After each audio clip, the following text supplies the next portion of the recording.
Chers téléspectateurs de Canal Éducation, nous sommes heureux de vous retrouver pour continuer notre série d'entretiens avec Dr Omar Dioum. Dr Omar Dioum nous avait promis de revenir, il l'a fait. Dans ce second entretien, nous allons aborder avec lui la question, le triptyque apport de la culture, de l'artisanat et de la technologie dans le développement endogène du Sénégal. Monsieur Dioum, qui, il faut le rappeler, est mathématicien, historien des sciences, expert en télécom, mais aussi formateur, des formateurs. Bonjour, monsieur Dioum. Bonjour, monsieur Bey. Je vais juste compléter en disant que je suis donc ingénieur mathématicien de la première promotion donc de l'École polytechnique fédérale de Lausanne, qui est sortie en 1974, et aussi en plus d'un doctorat de 3e cycle en économie mathématique et économétrie de l'Université de Panthéon-Sorbonne en 1978. Très bien. Donc voilà le complément de M. Dioum. M. Dioum, pourquoi associer la culture, l'artisanat et la technologie dans une réflexion? Parce que, tout simplement,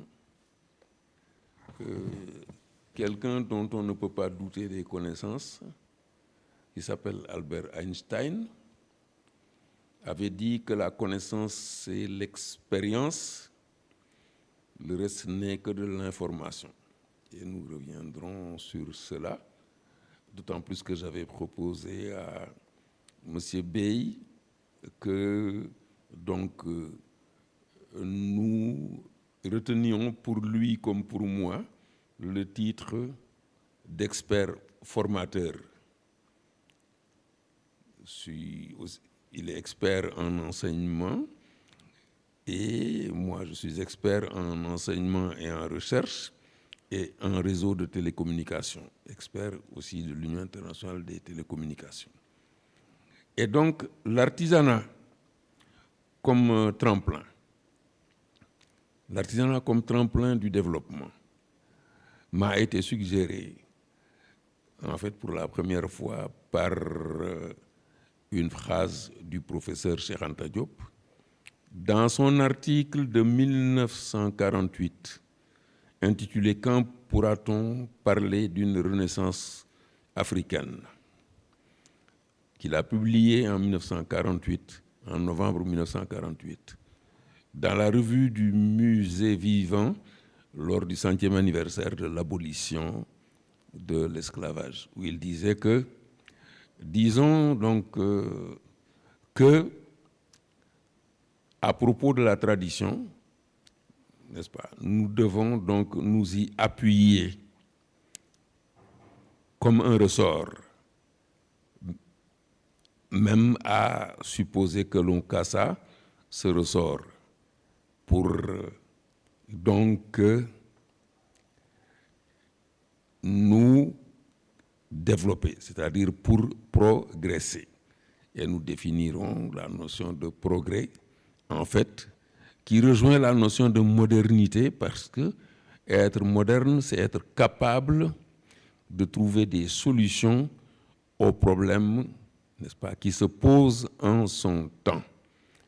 Mais pourquoi donc ce triptyque culture, artisanat et technologie? Cheikh Anta Diop parlait à ce retour-là, mais vous parlez de culture, artisanat et technologie. Pourquoi cette association? J'ai en fait appliqué ce que Cheikh Anta Diop a dit, n'est-ce pas, à la réflexion sur le modèle japonais qui, en robotique, qui est une partie de l'intelligence artificielle d'aujourd'hui, qui, en robotique, en 2003, ce modèle japonais, a organisé une exposition en 2003 à Tokyo en rappelant que les poupées mécaniques des artisans, j'ajoute, je cite le Courrier international de 2003, n'est-ce pas? Vous pourrez le vérifier, n'est-ce pas, dans un de mes livres.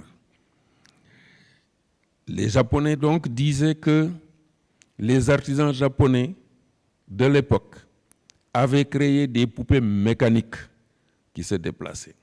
Et c'est ce qui explique que dans les années 90, dans le monde, et j'avais donné une conférence en 94 sur ce thème, le pays qui était le plus avancé au monde en robotique était le Japon. Ne craignez-vous pas donc que cette technologie-là aussi puisse dévoyer cet héritage-là, hérité, et surtout avec la menace de l'intelligence artificielle? Il n'y a pas de risque. La robotique est une partie de l'intelligence artificielle dont nous vivions déjà une application avec le pilotage automatique, n'est-ce pas, des avions. Lorsque nous prenons l'avion et que le pilote laisse l'avion donc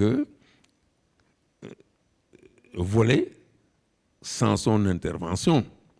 Déjà, ça, c'est une forme d'intelligence artificielle. Mais concrètement, au Sénégal, dans le cadre de développement endogène, comment ce triptyque-là pourrait être intelligemment alors lié pour qu'on obtienne... On pourrait utiliser donc cette partie donc de la culture, n'est-ce pas, pour donc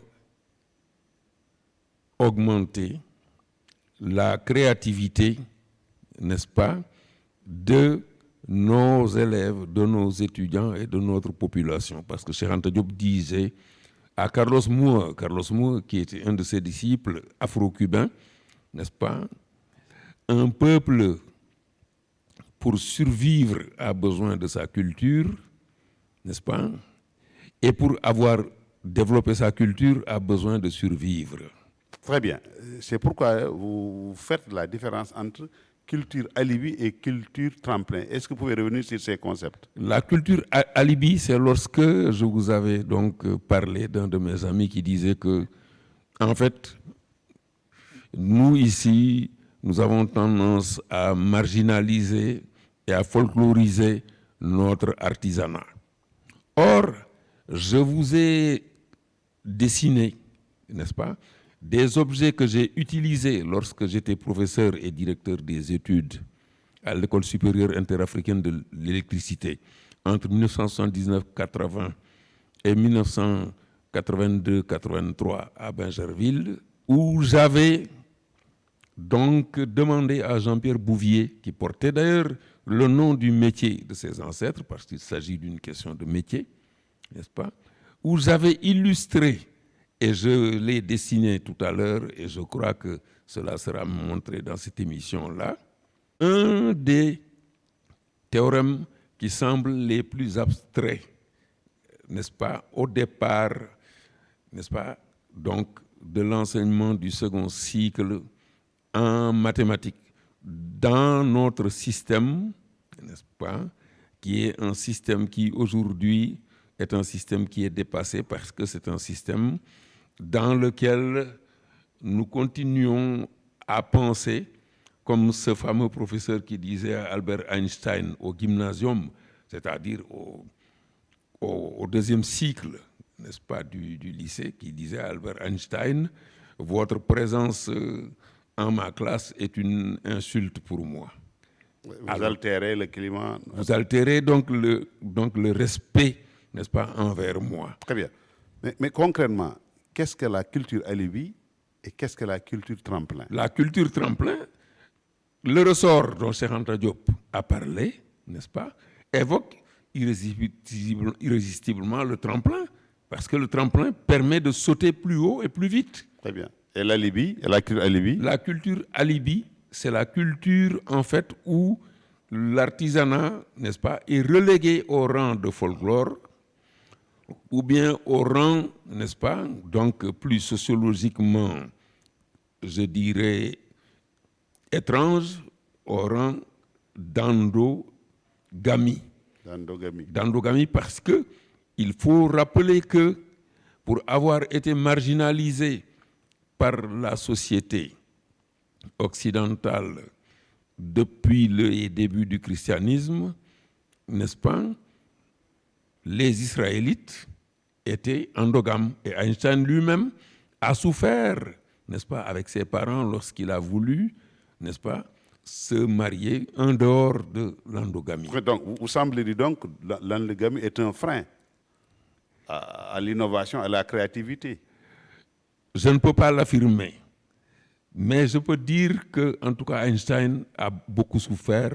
C'est ce que j'ai comme information de ce point de vue-là. Très bien. Maintenant, je ne peux pas je n'ai pas vu une démonstration scientifique de cela, mais je peux dire que il y a donc un professeur dont je n'ai pas pris la tâche, parce que je demande toujours la permission des gens avant de les citer, qui a écrit dans les éditions Percé, n'est-ce pas, un petit article sur l'endogamie disant qu'il faut remarquer que dans les familles endogames, il y a beaucoup de créativité, il y a beaucoup de diplômés sur les plans scientifiques et technologiques. très bien. Maintenant, dans ce triptyque, vous semblez alors lier ce triptyque à l'apport, en fait, à la recherche opérationnelle. Est-ce que vous pouvez nous expliquer en quoi la recherche opérationnelle pourrait être un élément alors fécondant? Je vous ai donné l'exemple, n'est-ce pas, du roi Glélé, qui a succédé au roi Béhanzin, qui était un roi tisserand. Le roi Glélé, qui en fait, et je vous ai apporté ici un objet matériel que je montrerai tout à l'heure, n'est-ce pas, de tissu kenté, n'est-ce pas, du Ghana, qu'on appelle vax plus communément chez nous, n'est-ce pas. Le roi Glélé connaissait déjà la conjecture des 4 couleurs en mathématiques, qui disait que le nombre qui disait, cette conjecture de Guthrie, je ne sais pas s'il est anglais ou américain, mais en tout cas c'est Guthrie qui en 1852 avait dit que le nombre minimum, j'ai bien dit minimum, de couleurs qu'il faut pour représenter une carte de géographie avec des pays différents, le nombre minimum, sans qu'il n'y eût le risque d'avoir 2 pays contigus, n'est-ce pas, avoir la même couleur, donc être confondus, le nombre minimum était de 4, qu'on appelle le théorème des 4 couleurs. Et ce théorème-là, n'est-ce pas, en fait, le roi Glélé le connaissait, mais à cause de la structure de la transmission initiatique de la connaissance, en fait, il envoyait des gens, n'est-ce pas, et ça, je crois vous l'avoir envoyé donc, et je l'ai ici sur papier. C'était une entrevue donc, que j'avais accordée au Soleil, ici, en 2002, lorsque je revenais du sommet africain des sciences et nouvelles technologies. Le roi Glélé donc, envoyait donc des espions, n'est-ce pas, en reconnaissance, avant la guerre, et puis, à partir de sa connaissance de ce théorème des 4 couleurs, n'est-ce pas, il disait, entouré en principe de ces magiciens, n'est-ce pas, quand ils arrivaient devant un bosquet ou devant donc,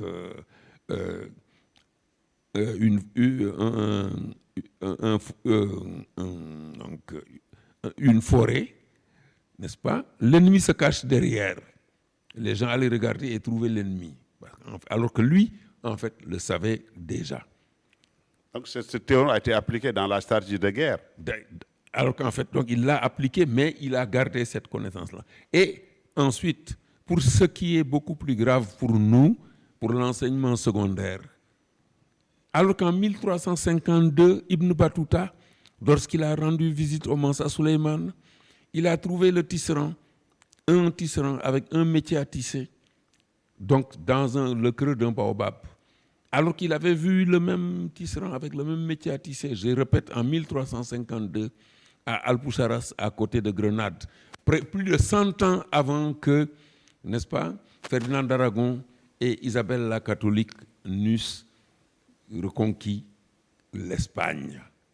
Donc au XIVe siècle, nous étions au même niveau de développement. Alors on ne s'est pas servi de ce tremplin-là dans l'enseignement avec la poulie, n'est-ce pas, de la transmission de mouvements à partir de la classe de seconde.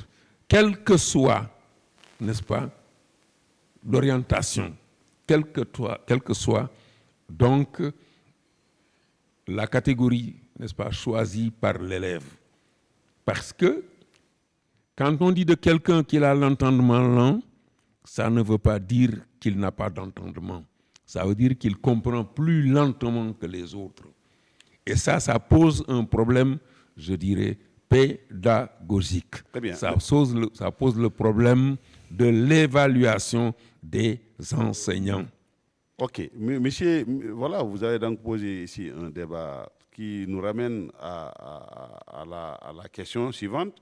Mais comment maintenant réconcilier, je ne sais pas, ce secret du rythme initiatique et l'espace public pour assurer une continuité et une opération du savoir au bénéfice de toute la société dans une perspective et une prospective de développement endogène? Il ne faut plus, n'est-ce pas, accepter des écrans de fumée du genre intelligence artificielle, alors qu'en fait, il y a des exemples d'intelligence artificielle qui existaient déjà avant. Il faut rappeler ces exemples-là. Lesquels?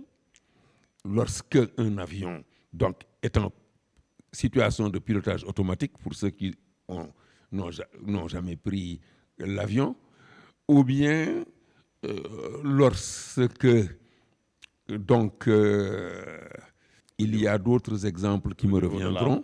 Au niveau de l'automatisme, au niveau des banques. Exactement. Et avant d'ailleurs,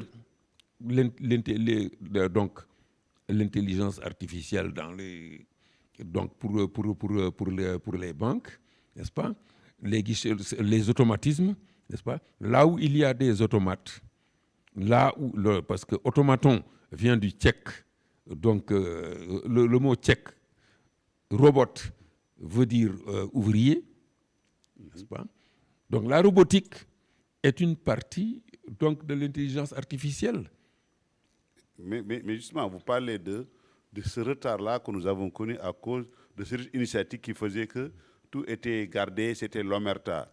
Oui, il suffit bien qu'il absolument. n'y a pas cette diffusion pour le grand public, une appropriation. Absolument. Maintenant, et en fait, on ne tient pas parce que celui qui est chargé de diffuser, n'est-ce pas, la connaissance, présente cette connaissance comme si c'était de la magie. Comme s'il était un magicien. Ça octroie le pouvoir, non? Alors que, lorsqu'on donne des exemples concrets,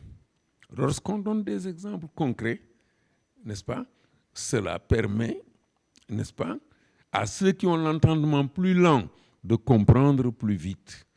Et il y a une volonté ou non, n'est-ce pas, de partager le savoir, n'est-ce pas, de partager le savoir pendant qu'on en parle, pendant qu'on le diffuse.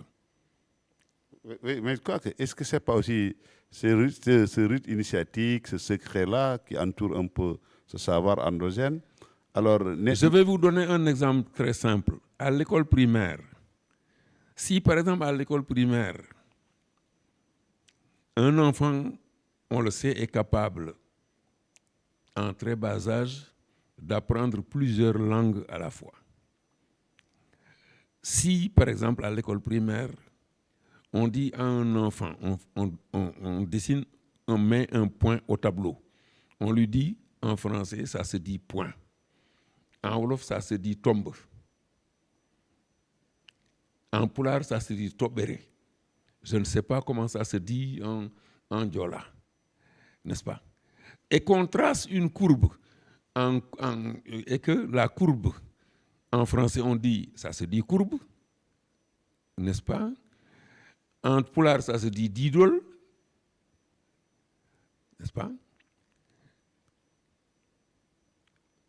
Je pense que les choses seront beaucoup plus claires pour cet enfant-là Mais comment j'ai dit, réconcilier ce savoir détenu par cette caste dite d'artisans ou bien de forgerons selon le cas, ou bien de tisserands, comment alors faire de sorte que ce savoir-là puisse être accessible au grand public pour que tout le monde puisse en bénéficier pour, n'est-ce pas, alors une large diffusion. Je vais vous répondre en vous disant que je vous ai envoyé une vidéo lorsque j'ai été invité par des descendants d'un illustre, n'est-ce pas, orfèvre sénégalais, auquel il a été rendu hommage en créant, donc en 1987, le centre de formation artisanale Gallo Bouritiam, qui est sur le canal du lycée de la Fosse. J'avais donné une conférence.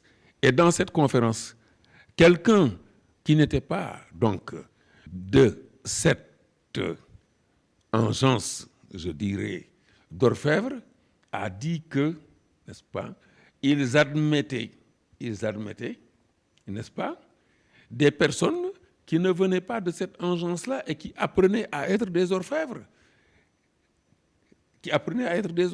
Parce que tous les Suisses ne sont pas des descendants d'orfèvres. Or, l'orfèvrerie suisse est mondialement connue. Tout le monde connaît Omega, Tissot et Longines. Il y a même une ville qu'on appelle la ville de La Chaux-de-Fonds, qui est une ville d'orfèvres. Et quand quelqu'un fait un travail de qualité, on dit en français un travail d'orfèvre. Et en français, on dit, n'est-ce pas, c'est en forgeant qu'on devient forgeron. Ensuite, je reviens au football, qui est aujourd'hui la culture la plus universelle. La ville de Guignon, qui a été championne de France, qui a gagné la Coupe de France, n'est-ce pas, en l'an 2000, avec un de nos joueurs qui est devenu entraîneur par la suite, Amara Traoré. Guignon s'appelle la ville des forgerons. Pourtant, cette ville a été fondée par un marquis. On les appelle les forgerons. Très bien. Maintenant, je crois que ça commence... donc, les gens commencent à comprendre l'importance alors de s'approprier alors nos savoir-faire, les savoir-faire de nos orfèvres ou artisans, pour alors,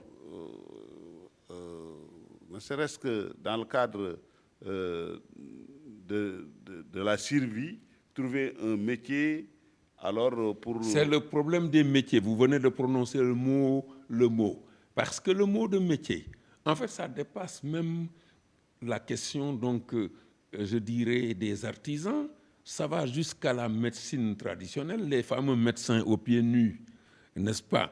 Lorsque Mao Tse-tung a pris le pouvoir le 1er octobre 1949 et qu'il a dit aux gens, mais ce n'est pas possible de reproduire la médecine occidentale avec les hôpitaux occidentaux, et il y a une maladie qui existe encore et qui coûte mais les yeux de la tête pour les problèmes d'allergie de peau qu'on appelle Jangara Kadior ou Ndokhum City. Et c'est cette maladie-là, lorsque Mungo Park est passé en 1795 en Gambie, chez le docteur Ledley, Mungo Park disait que les indigènes de cette région-là soignaient la petite vérole, parce qu'eux, ils l'appellent la petite vérole. Gaspard Théodore Mollien, en 1818, n'est-ce pas, disait donc que les gens du Cayor avaient éradiqué la petite vérole. Et maintenant, aux États-Unis, j'ai retrouvé ici, dans le nouveau courrier de l'UNESCO de 2004, un article que j'avais écrit lors du bicentenaire de l'indépendance de Haïti, qu'il y avait donc, et je l'ai ici dans le livre, n'est-ce pas, dans mon livre Lumière noire de l'humanité, Onesimus, qui avait été vendu avec toute sa famille, qui détenait ce savoir-là avec toute sa famille, et qui ont éradiqué au XVIIIe siècle, dans l'est des États-Unis, la petite vérole dont souffraient les troupes américaines. Maintenant, à vous entendre parler avec ce triptyque, nous avons aussi tout de suite hâte de vous demander qu'attendons donc pour intégrer l'enseignement de la géométrie, l'enseignement des modèles de simulation et autres dans les curricula, depuis l'élémentaire jusqu'au supérieur. Alors qu'en fait, on peut les intégrer beaucoup plus tôt qu'on ne pense. D'ailleurs, le premier modèle, moi, que j'ai rencontré, c'est un modèle que j'ai rencontré à la maison, qui était un modèle d'algèbre, donc vous vous souvenez, un père à 44 ans, son fils à 17 ans, dans combien d'années, n'est-ce pas? L'âge du père sera-t-il le double de l'âge du fils? La notion d'inconnu en algèbre, la première équation qu'on pose, mais c'est un modèle, c'est ça qu'on appelle la modélisation. C'est la représentation mathématique ou physique, n'est-ce pas, d'un objet dont on cherche la valeur et dont on veut calculer la valeur. Donc à ce moment-là, il ne faut pas confondre l'objectif avec les contraintes. Donc, lorsque on donne donc un cours, la stratégie doit être, évidemment, ça c'est à partir, dans le secondaire, à partir donc de la troisième, on dit voici donc l'objectif général du cours. On dit le cahier des charges du cours. N'est-ce pas? Il doit être très court. Et puis maintenant, les objectifs spécifiques. À la fin de ce cours, donc l'étudiant ou l'élève sera capable de, et puis on énumère. Et puis à la fin, n'est-ce pas, on dit le mode d'évaluation. Très bien. Mais selon vous, quels sont les obstacles à l'avènement au Sénégal, en Afrique de manière générale, d'un véritable esprit tourné vers l'innovation et la créativité? L'obstacle fondamental, c'est que c'est l'argument de l'autorité qui prend toujours le dessus sur l'autorité de l'argument. Je répète, c'est l'argument de l'autorité qui prend toujours le dessus sur l'autorité de l'argument. Comment ça? Oui. Soyez plus clair. C'est-à-dire que selon votre position dans la hiérarchie, on vous écoute beaucoup plus que celui qui hiérarchiquement est en dessous de vous. Et ça, selon vous, n'est-ce pas, un peu ce retard? Mais en quoi les obstacles à l'avènement? L'obstacle fondamental, c'est cette manière, n'est-ce pas, de penser, cette vision du monde, où c'est l'autorité de l'argument, c'est l'argument de l'autorité, encore une fois, qui prend le dessus sur l'autorité de l'argument.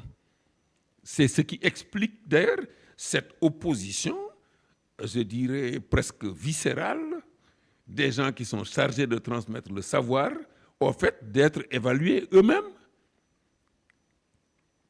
Est-ce que ce refus, c'est parce qu'il n'y a pas de solution? S'il y avait une solution, en tout cas, du point de vue statutaire, en tout cas réglementaire, je crois que ce refus-là il faut convaincre. Il faut convaincre plutôt que, n'est-ce pas, d'imposer. D'ailleurs, j'ai parlé avec un philosophe, un de mes jeunes frères, donc, qui enseigne la philosophie et qui se fait évaluer par ses étudiants, qui enseignent la philosophie à l'université. Maintenant, selon vous, quelles sont les stratégies qu'on pourrait mettre en place pour former davantage nos artisans? Je vous parle surtout de la stratégie à mettre pour former nos artisans. Il faut lancer des appels à formation. Il faut lancer des appels à formation pour former, pour les former, pour compléter donc les lacunes, n'est-ce pas? Les lacunes qui les handicapent dans le travail qu'ils auront à faire de former donc de nouvelles générations. Parce qu'il se pose aussi, je crois que cette formation, il se pose aussi la compétence statutaire. En règle générale, vous n'êtes pas issu du cycle formel, vous n'avez pas peut-être accès à certaines responsabilités, à certaines nominations. Ce fameux cycle formel pose le problème de l'intelligence. Il y a des... Mais comment se fait-il qu'on ne se rende pas compte que des gens qui ne savent ni lire ni écrire réparent des téléphones portables et qu'on ne comprenne pas qu'il y a plusieurs formes d'intelligence? Oui, mais justement, est-ce vrai ou pas? Ça veut dire que donc il faut des réformes en profondeur. Oui, il faut qu'on comprenne que l'intelligence a plusieurs formes. Ce n'est pas ignoré, je pense bien. Il faut qu'on le comprenne.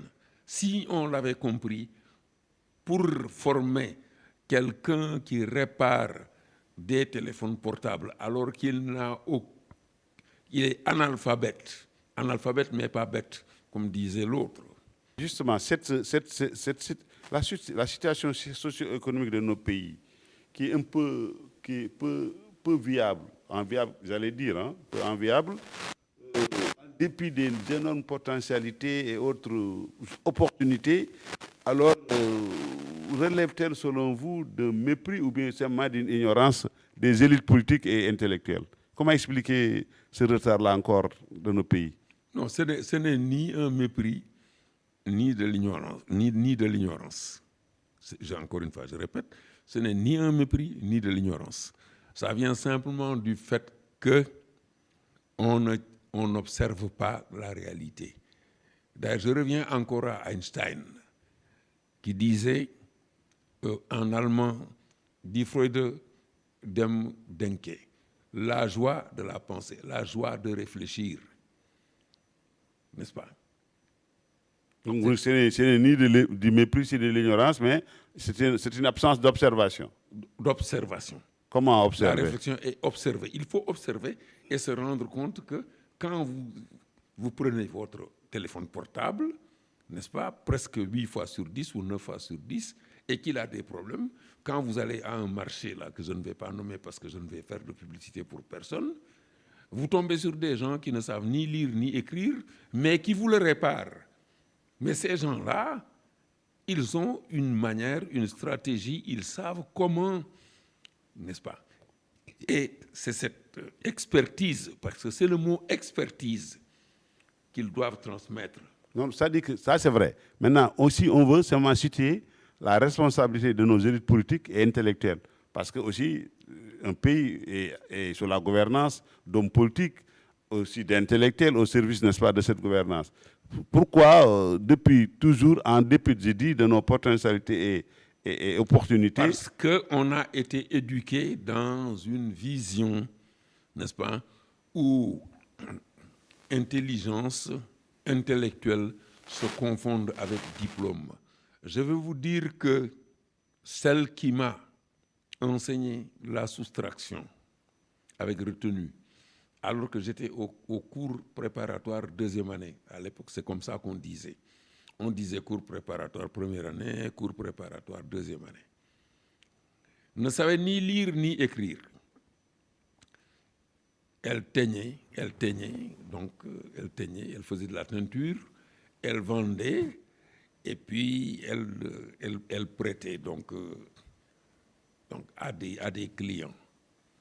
Alors, on nous avait donné une opération où un garçon, donc on lui avait donné 20 francs et puis on lui a dit d'aller acheter pour 3 francs. Alors, et on a demandé combien il reste. Et pendant que la dame expliquait, donc 20 moins 3, pendant qu'elle expliquait, comme j'étais très bavard, donc 3 au côté de 10, il reste 7, je pose 7 et je retiens 1, et ainsi de suite, etc. Alors moi, je n'écoutais pas parce que j'étais très bavard, je parlais avec et puis après, elle m'a demandé, donc comment on le fait? Je ne savais pas comment le faire, je n'avais pas écouté. Or, je n'étais pas l'un des moins bons de la classe. Alors, à l'époque, c'était tend la main, on m'a tendu la main. Et puis après, quand je suis revenu, donc, c'était ma grand-mère paternelle. Mes parents n'étaient pas là. À l'époque, ils étaient à l'extérieur. Alors, ils étaient hors du Sénégal. Et puis, elle m'a demandé, mais pourquoi tu pleures? Je lui ai dit, je pleure. Elle m'a dit, mais tu n'es pas intelligent. Amulo khel, c'est ça qu'elle m'a dit. Mata anda ala hagil amulo khel, parce qu'elle était bilingue. Je lui ai dit, si oui. Elle m'a dit, mais non. Si tu étais intelligent, intelligence, je le répète encore, je l'ai dit à l'autre émission, c'est la faculté de s'adapter à des situations nouvelles. Elle m'a dit, mais on t'a dit, Nyari Fouk, 2 fois 10, parce qu'on dit ñaar fukk, n'est-ce pas, dans nos deux langues d'ailleurs, n'est-ce pas? Donc dans l'une, on dit nogas, mais dans le wolof, c'est plus clair, on dit ñaari fukk. Elle m'a dit, mais, yo, bo amon xel, si tu réfléchissais, encore une fois, on revient à la réflexion, le problème d'Einstein. Mais les 3 francs, tu les aurais enlevés des 10 francs, il serait resté 7. Et ces 7-là, tu les aurais ajoutés aux 10. Il resterait 17. Eh bien, celle-là, c'est à elle que j'ai dédicacé mon premier doctorat que j'ai eu en 1978. Mais là, vous posez le problème surtout de la langue. Les deux sont liés. C'est pour cela qu'au départ, je vous avais dit que quand comme par exemple, ils le font en Tanzanie, ils le font donc en anglais et en swahili. Et c'est pour ça que le swahili est devenu une langue de travail à l'Union africaine. J'ai dit au départ, parce qu'à cet âge-là, n'est-ce pas, on est suffisamment, je dirais, malléable pour comprendre 1, 2, 3, 4 ou 5 langues simultanément. D'ailleurs, c'est ce qui explique que, je vous ai dit la dernière fois, que nos jeunes actuellement parlent le wolof anglais. C'est un néologisme que j'ai fabriqué comme ça pour dire. Je vous ai dit, mais on doit dire d'abord, si on veut, si la langue officielle, c'est le français, bon, si on dit un point, on doit dire ben tombe. Si on dit, et puis on dit à côté, si c'est en poulard, on dit topbere, etc., etc. Très bien. Au niveau des liens, parce que liens, patrimoine, culture, artisanat, technologie. Recherche et technologie. Oui, le lien, à mon sens, n'est pas encore totalement abordé de façon à permettre à nos téléspectateurs, mais pourquoi le choix de ce triptyque et maintenant, quelles sont les stratégies? Parce que tous les pays qui se sont développés, se sont développés sur la base, n'est-ce pas, de ce triptyque-là, qui se sont industrialisés. Absolument. Parce que, je vous ai dit dès la première émission, je vous enverrai d'ailleurs un document qui s'appelle Les métiers, nos ancêtres, les métiers du fer. Les Français sont un peuple de forgerons. Je vous ai tout à l'heure parlé de Absolument, vous avez parlé de la patronymie, mais au Sénégal, par exemple, ici, au Sénégal, par exemple, on pourrait, par exemple, s'intéresser à ces noms-là, liés au métier du fer, par exemple, au Sénégal. Est-ce que vous en savez? Non, ça c'est peut-être l'influence de l'islamisation. Sinon, quand on prend, n'est-ce pas, il y a des noms qui sont neutres. Il y a des noms qui sont neutres. Par exemple, il y a des prénoms qui sont neutres. Oui. Comme Maguette. Il y a des hommes ou des femmes qui s'appellent Maguette. Je parle des noms, quoi. Yacine. N'est-ce pas? Dans les noms, quand on prend Ndiaye, par exemple, Ndiaye. Il y a des Ndiaye qui parlent. Ndiaye, ça veut dire le fait de vendre. Très bien. Je dis par exemple Ndiaye, par exemple. Mais là où ça apparaît chez nous, c'est quand on vous dit Santeba. Santeba, ça peut vouloir dire aussi ndax def nga ligne de Santon. Ça, c'est un. Ensuite, il est très important, n'est-ce pas, de savoir que même avec l'islamisation, par exemple, le nom de famille Haddad veut dire forgeron, ça vient de la sourate Hadid, n'est-ce pas, dans le Coran, n'est-ce pas? Oui, mais ici, au Sénégal, par exemple, vous avez l'habitude de dire les meuniers, les choumards, etc., sont liés, par exemple, au travail du fer. Oui. Au Sénégal, par exemple, il y a aussi ce même phénomène qui existe. Dès que vous citez certains noms, on sait que ces noms de famille-là, c'est lié historiquement, n'est-ce pas, à ces divisions sociales du travail. Jusqu'à présent, maintenant... c'est une division sociale, mais qui n'éclaire pas. Absolument. Qui n'éclaire pas l'origine du métier. C'est pour ça d'ailleurs qu'en Wolof, on dit sant teguwul fen. Très bien. Vous avez dit tout à l'heure, justement, au niveau du Canal 4, que les gens venaient apprendre, justement, le métier sans que ça soit forcément alors un métier lié Mais le sant teguwul fen là, d'où ça vient? Ça vient du matriarcat venant de l'Égypte. Très bien. Lorsque, n'est-ce pas, des gens, par exemple, moi j'ai vu des Ndiaye qui sont des griots. Je leur ai expliqué qu'en fait, c'est parce que les Ndiaye qui dirigeaient à l'époque n'est-ce pas, le Djolof. N'est-ce pas, les travaux de Jean Bouleg sont là, c'est ce qui font autorité sur le royaume du Djolof.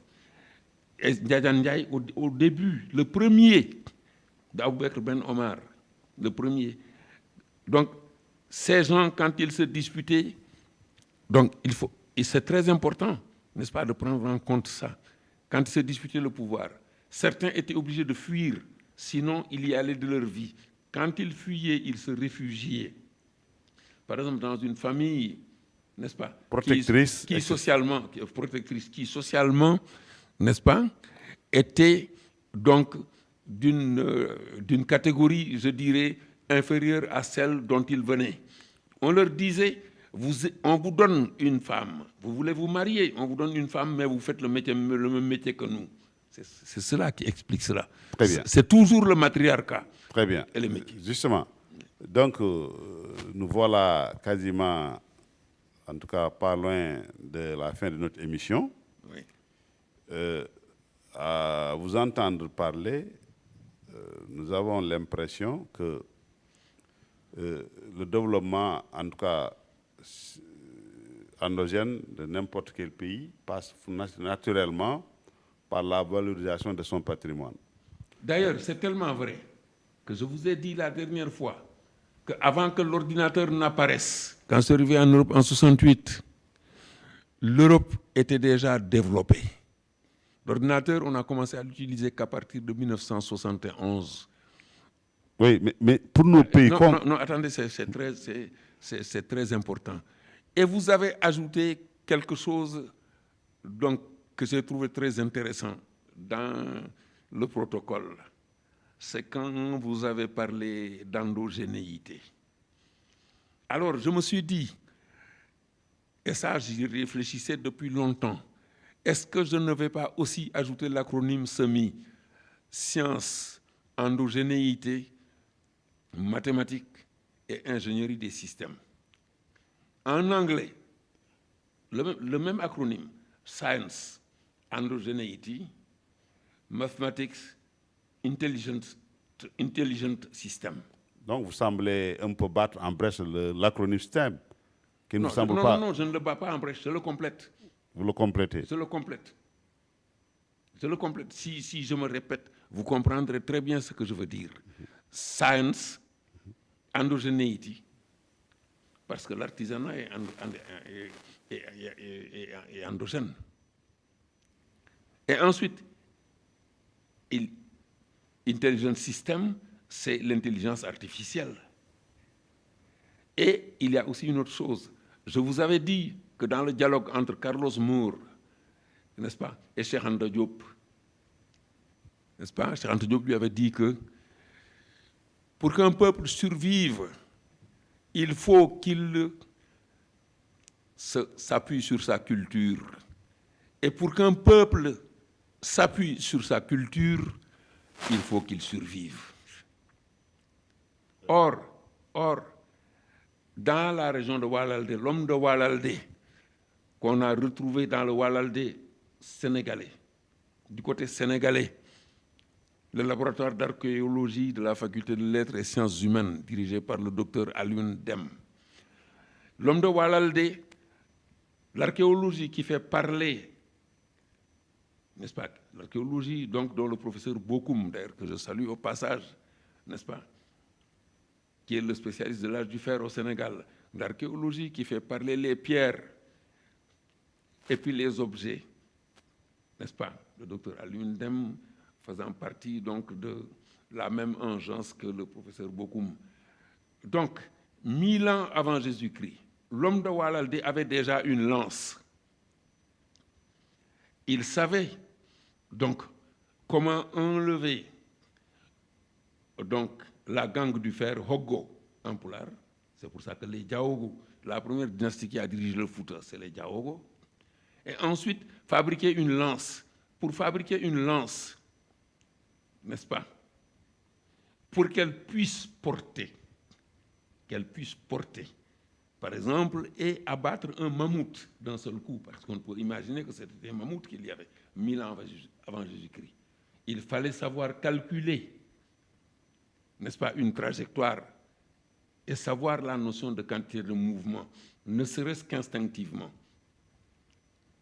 Mais c'est ça. Maintenant, que faire maintenant de ce savoir-là? Comment aujourd'hui se réapproprier ce savoir? C'est ça que nous aimerions savoir. Non, encore une fois, je vous répète que il faut aller vers ces artisans-là. Le centre de formation Gallo Bouritiam, il est là pour les artisans, donc pour les métiers de l'or et les métiers du fer. Mais il y a des centres de formation informels pour Moi, je veux que nous sortions, oui. Parce qu'en fait, de l'informel pour aller vers le formel. Oui, mais pour aller vers le formel, ce sera une décision qui devra être prise pour mettre ensemble tous ces gens qui sont dans l'informel avec une compensation et puis aussi leur donner des directives claires, leur dire c'est un projet et un projet doit avoir d'abord une étude de faisabilité, ensuite un cahier des charges. Parce que ce que je vois, moi, tous ces gens-là, oui. ces artisans-là, oui. peuvent être de potentiels formateurs pour multiplier à N, n'est-ce pas, ces jeunes-là. Mais vous êtes en train de parler d'un projet. Il faut un projet. Et il faut un projet pour les mettre ensemble. Et ce projet-là, il va falloir travailler dessus avec une étude de faisabilité, un cahier des charges, et puis après, donc, les initier à la gestion de projet, comme j'avais dit qu'on pouvait le faire avec n'importe qui, n'est-ce pas, de n'importe quel niveau, en lui parlant un langage qui lui est accessible. Voilà, donc je pense que démêler, en fait, ces cheveux-là, artisanat, culture, technologie, est loin d'être une sinécure. Hein. Je pense que il faudra, au-delà de la volonté politique, aussi de l'expertise. Mais bien sûr. Mais les experts sont là. Les experts, ce sont les artisans. Maintenant, les experts dans ce cas-là, ce sont les artisans. Quand on se situe au niveau de l'artisanat et de l'apprentissage, ce sont les artisans. Maintenant, à un niveau supérieur, n'est-ce pas, il y a des experts qui sont déjà là. Par exemple, pour l'enseignement primaire, les inspecteurs des enseignements primaires sont là déjà. N'est-ce pas? Les inspecteurs des enseignements secondaires sont là déjà. Il faut donc qu'il y ait une bonne synergie, oui. En tout cas pour que tout cela puisse prendre forme véritablement. Bien sûr. Vous ne désespérez pas pour autant? Absolument pas.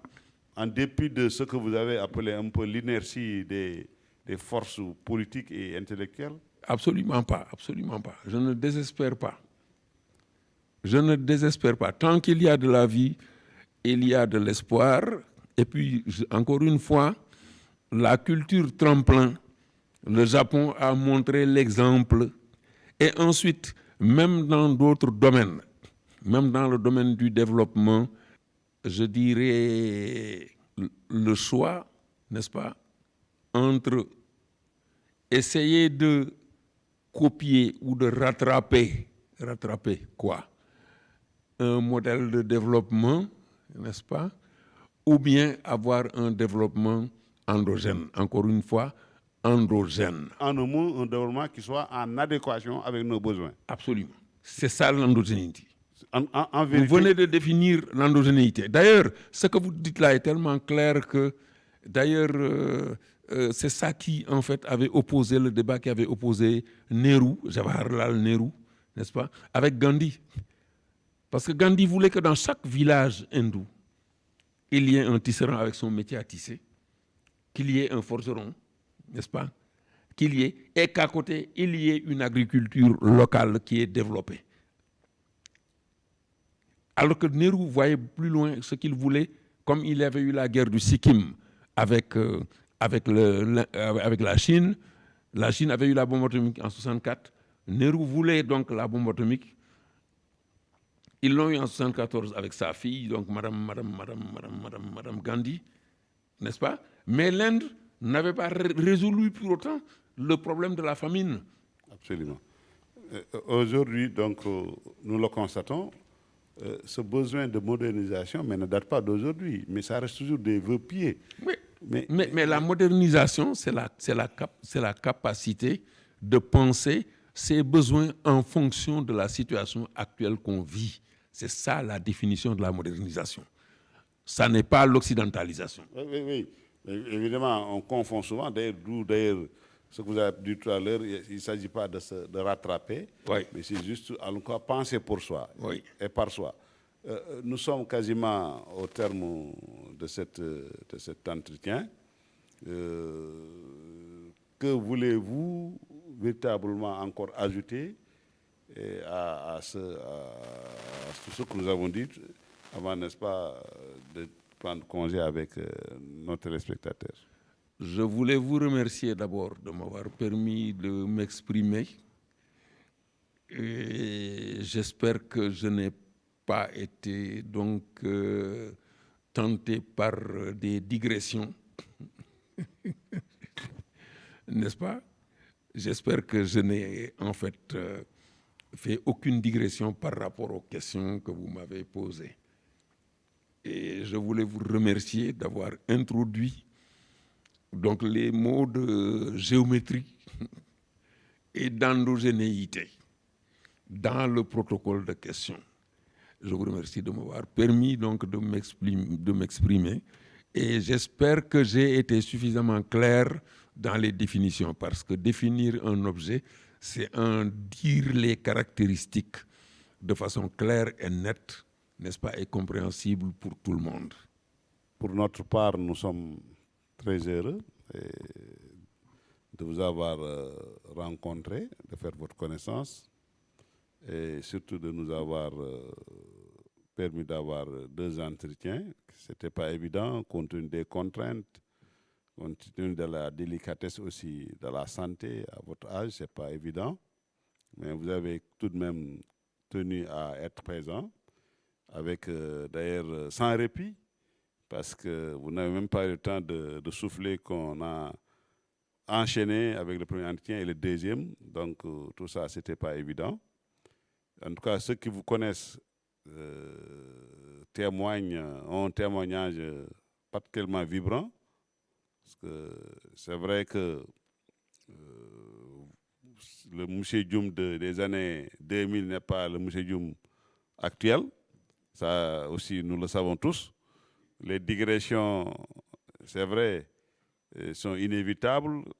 On connaît, on comprend tout cela. En tout cas, juste pour dire encore une fois de plus que vous êtes un esprit particulièrement alors brillant et pétillant d'intelligence, ça nous le savons. Je disais, malheureusement, j'aurais bien aimé vous connaître 20 ans avant, alors dans cet exercice-là, parce qu'on allait encore en bénéficier davantage. Mais nous avons tout de même eu beaucoup d'informations par rapport aux problématiques posées. Nous en contentons, telles que déclinées en tout cas par vous. On ne peut pas demander mieux. En tout cas, juste vous souhaiter surtout longue vie. Amen. Et souhaiter aussi que ce que vous avez capitalisé comme connaissance puisse être partagé, parce que c'est important.